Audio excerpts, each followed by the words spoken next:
গাধাকে সৃষ্টি করার পর তাকে বলা হলো সকাল থেকে সন্ধ্যা পর্যন্ত তাকে ক্লান্তিহীন পরিশ্রম করতে হবে,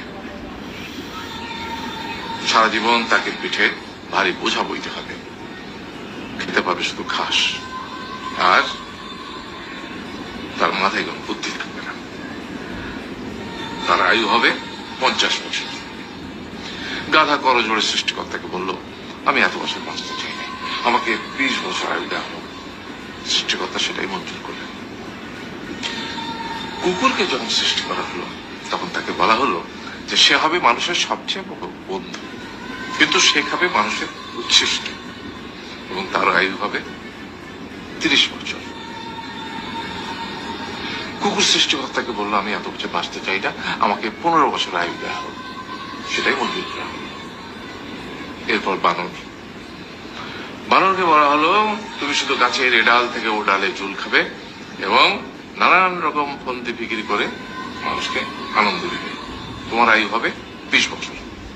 বানর বলল, আমি 20 বছর বাঁচতে চাই না, আমাকে 10 বছর দেওয়া হোক। সেটাই মঞ্জুর করা হলো। এবার এলো পুরুষ মানুষের পালা।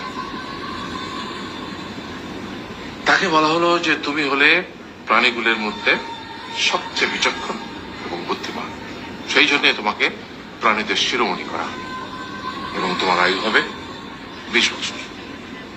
তখন পুরুষ মানুষ বলল, করজোড়ে বলল সৃষ্টিকর্তাকে যে 20 বছর আয়ু অত্যন্ত কম, হে প্রভু, আমাকে ওই গাধার সে যে 30 বছর আয়ু চায়নি সেটা আমাকে দেয়া হোক, ওই যে কুকুর 15 বছর ফিরিয়ে দিয়েছিল সেটাও আমাকে দেয়া হোক, আর যে বানর 10 বছর নেয়নি সেটা আমাকে দেয়া হোক। 20 বছর অত্যন্ত কম, আমি দীর্ঘদিন বাঁচতে চাই। সৃষ্টিকর্তা সেটাও মঞ্জুর করলেন। তারপর কি হলো?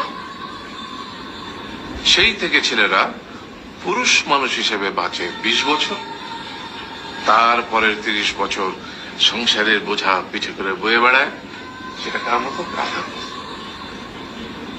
তারপরের 15 বছর সে তার ছেলে মেয়েরা যা দেয় সেই রকম ঠিক কুকুরের মতো উচ্ছিষ্ট খেয়ে বাঁচে।